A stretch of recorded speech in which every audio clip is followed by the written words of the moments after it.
morning, dear students, and welcome to today's session. In this particular session, we are going to discuss the poem The Daffodils, which is composed by William Wordsworth. Now, this is how we are going to proceed with the poem. So, this is the plan for the poem. First, we'll be discussing about the poet. Then we'll have a short introduction to the poem. Then we'll have stanza-wise explanation. And finally, we'll have analysis of the poem and then theme of the poem. Now, as said, we'll discuss about the poet William Wordsworth. William Wordsworth was an early leader of Romanticism. Now, what do we mean by Romanticism? Romanticism was a literary movement that celebrated nature and focused on human emotions. And William Wordsworth was an early reader of Romanticism in English poetry, and he ranks as one of the greatest lyric poets in the history of English literature. One of his most important works that he published in collaboration with S.T. Coleridge is the Lyrical Ballads. It is generally considered to have marked the beginning of the English Romantic movement in literature. And some of his other major works are Solitary Reaper, To the Cuckoo, Lucy Poems, and Intimations of Immortality. The Prelude is considered as his masterpiece and was published after his death in 1850. Now, this particular poem, The Daffodils, is a lyrical poetry.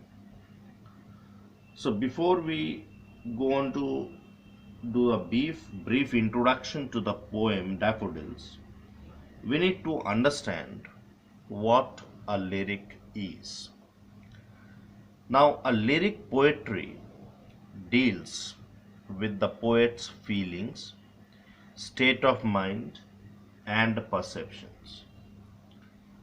In fact, the word lyric is derived from the word lyre, and it implies that the poem is meant to be sung to the accompaniment of the lyre. Though lyrical poetry normally has love as its main theme, many poets have written lyrics on nature, happiness, grief, and loss.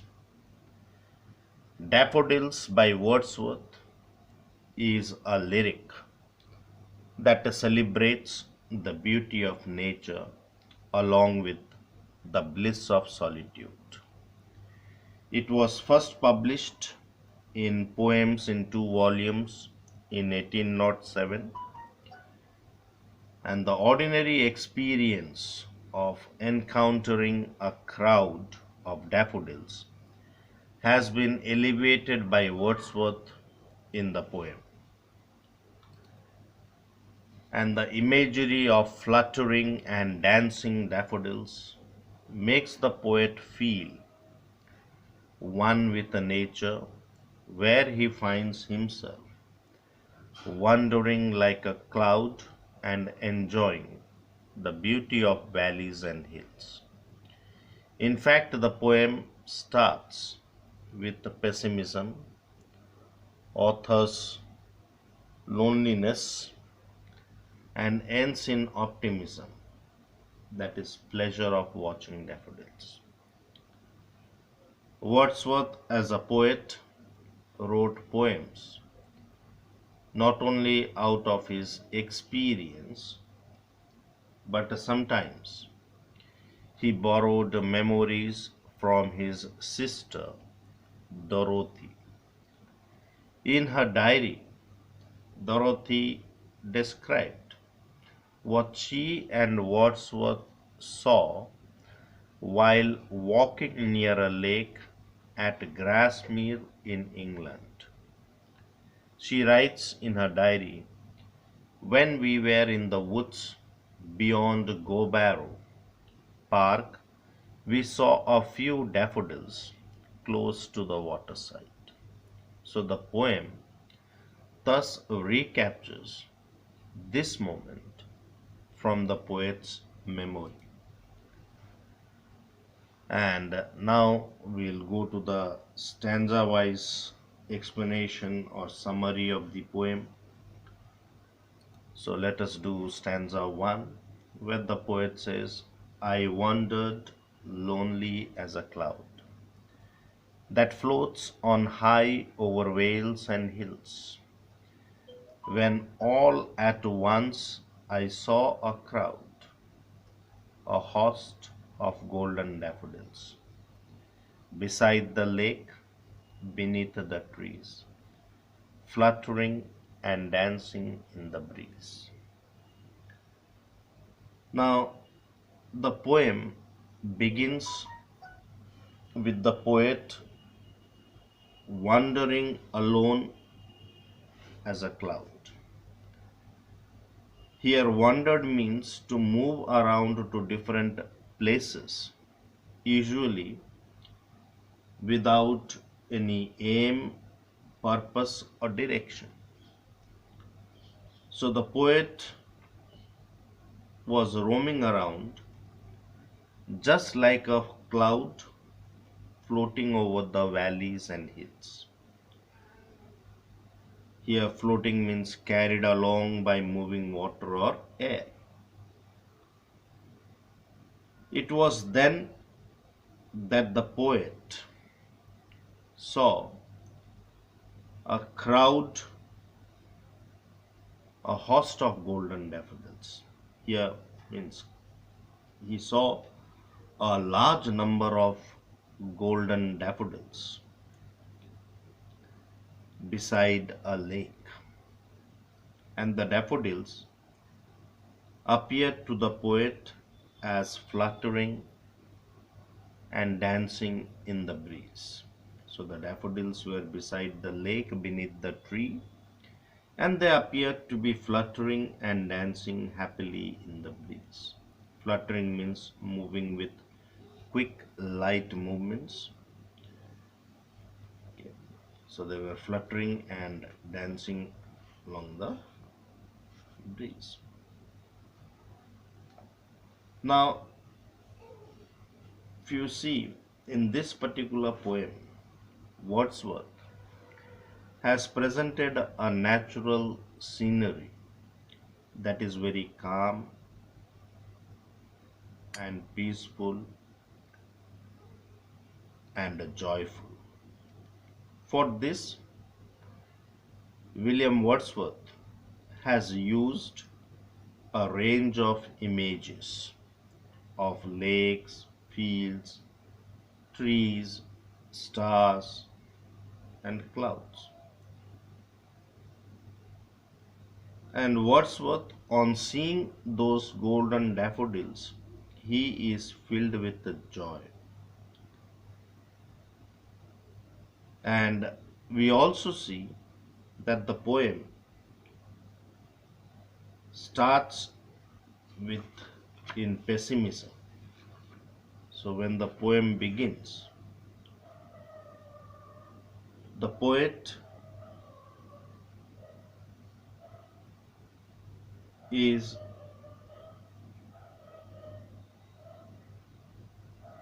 floating high just like the clouds, but he was emotionally low, and that is indicated by the word loneliness. He was lonely.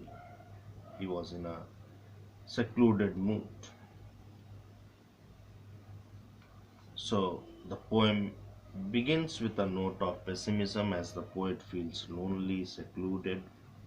Okay. And here the poet has used a number of figures of speech, like you see in the word that floats on high over vales and hills. Here there is a close repetition of consonant sounds. So this is an example of alliteration. And in this particular poem,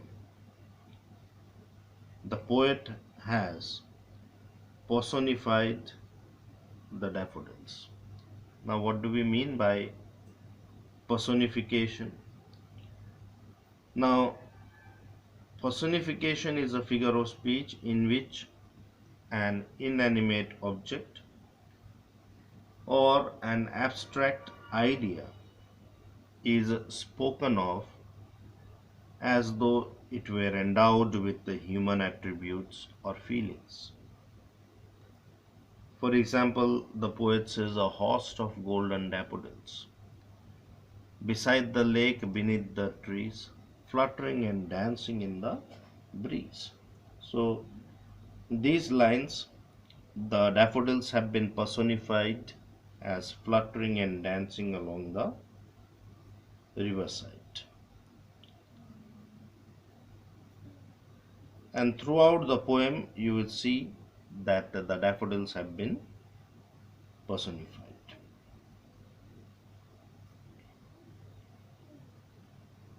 Now, in the first two lines of the poem, the poet has used both simile and metaphor. Now, the poet has used simile in the line, I wandered lonely as a cloud. He has compared himself to the wandering cloud that is away from the landscape. This presents the idea of seclusion that the poet is feeling. And metaphor is a figure of speech in which a comparison is made between two different things, and that comparison is implied, not clearly stated. Now, when the poet says that floats on high over vales and hills, here the cloud's movement is compared implicitly to the movement of the boat. The movement of the boat, and this is indicated by the word floats. And yet another figure of speech is onomatopoeia. Now, onomatopoeia is a figure of speech in which the words are pronounced in a way that it sounds similar to the actual sound produced. Like, for example, fluttering. Okay, here it is an onomatopoeic word. Then we move to the second stanza, where the poet says, continuous as the stars that shine and twinkle on the Milky Way, they stretched in never-ending line along the margin of a bay. 10,000 saw I at a glance, tossing their heads in sprightly dance. So continuous as a stars that shine. Now the first sentence in the second stanza uses a simile to describe the daffodils spread continuously like the shining stars that twinkle in the night sky. Wordsworth is so filled with joy on seeing the golden daffodils that he has compared them to the Milky Way galaxy and praised their dance. Okay. And praised their appearance as if they stretched in a never ending line along the margin of a bay. Now,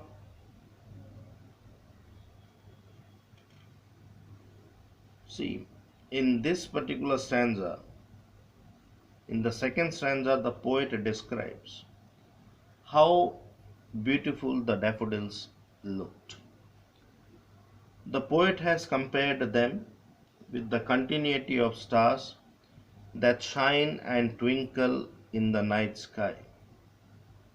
The daffodils appeared to be stretched endlessly along the margin of a bay. The what is a bay? Okay. Along the margin of a bay. Bay, a water body. The poet says that these beautiful flowers stood in a never-ending line. It seems that the poet was under an illusion that he was watching 10,000 daffodils swaying their heads in a sprightly dance. Now, in the line 10,000 saw at a glance, tossing their heads in sprightly dance. The poet has imagined a huge group of daffodils tossing and dancing just like human beings. So, this again is an example of personification. And yet, you see, in this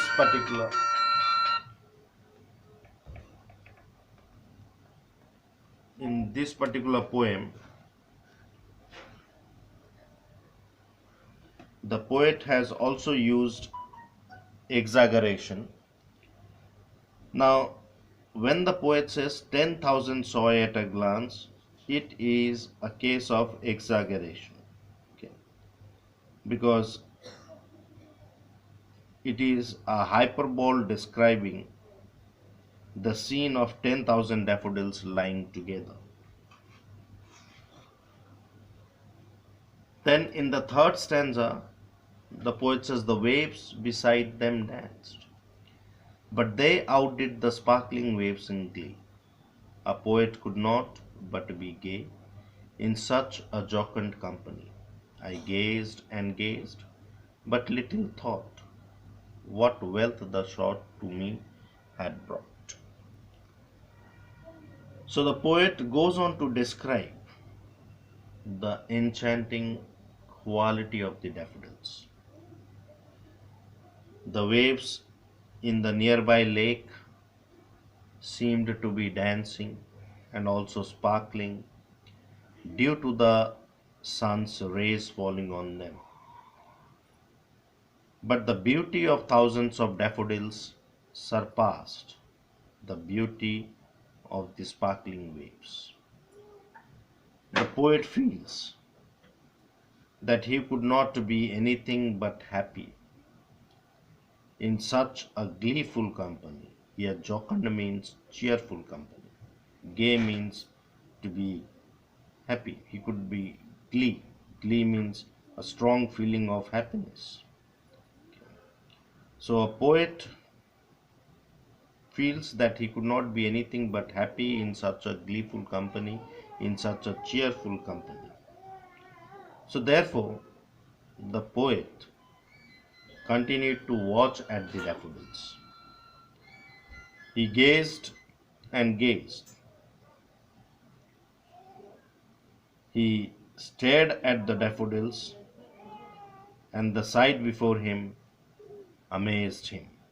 But then, towards the concluding part of the third stanza, the poet raises a question. So he stood there gazing at the daffodils for a long time. But then a thought occurred in his mind that what wealth the show to me had brought. So, what wealth did the sight of the daffodils bring to him? How was he benefited by the sight of the daffodils? And this question is replied in the next stanza, in the final stanza. He says, "For often when on my couch I lie, in vacant or in pensive mood, they flash upon that inward eye, which is the bliss of solitude. And then my heart with pleasure fills and dances with the daffodils." So, in the end, the poet tells the readers the extent to which he was captivated by the beauty of the daffodils. The poet says that whenever he lies down on his couch in a contemplative mood, in a reflective mood, the memory of the daffodils flashes in his inward eye. That is, he is able to see the daffodils flashing through the eyes of his mind. Okay, here inward eye means the eye of his mind, his thought, his imagination, and bring him happiness. It becomes the bliss of his solitude. His loneliness is overtaken by the images of daffodils, which fills his heart with pleasure and makes him feel as if he were dancing along with the daffodils. So he experiences a complete state of happiness. So we see this is all the poem about. And if you want to conclude the poem, you see Wordsworth is a romantic poet who celebrates the magical quality of nature in his poems. In this particular poem, The Daffodils, he has used a number of nature images like clouds, lakes, hills, stars, okay, river, etc. And he has done so to depict the influence of nature on man. For him, there is nothing which is superior to nature. The poem begins with the poet wandering lonely like a cloud. As soon as he sees the daffodils growing along the margin of a bay, fluttering and dancing, he is captivated by its beauty. The poet has compared himself to a cloud, and the daffodils have been personified as human beings dancing and tossing their heads in a sprightly dance. This is how Wordsworth has depicted the inherent unity between man and nature. The poem The Daffodils also describes the healing and refreshing power of nature, and this is clearly revealed in the last stanza of the poem. The poet says that when he lies down on his couch in a pensive mood, the image of the golden daffodils flashes before him and changes his mood. The poet, who was lonely in the beginning of the poem, experiences the bliss of solitude by the end. He then feels calm and refreshed. This is how nature influences him. The memory of the daffodils fills his heart with joy, and he feels as if his heart were dancing with the daffodils. At the beginning of the poem, the poet was floating high but was emotionally low. But at the end of the poem, the poet, in spite of being on the couch, sitting low, was on a high pedestal emotionally. This was because of the influence of nature, which was so everlasting for the poet that he derived pleasure and bliss whenever he remembered that experience. So I hope the poem is clear to you. We conclude our class with this. Thank you and stay blessed.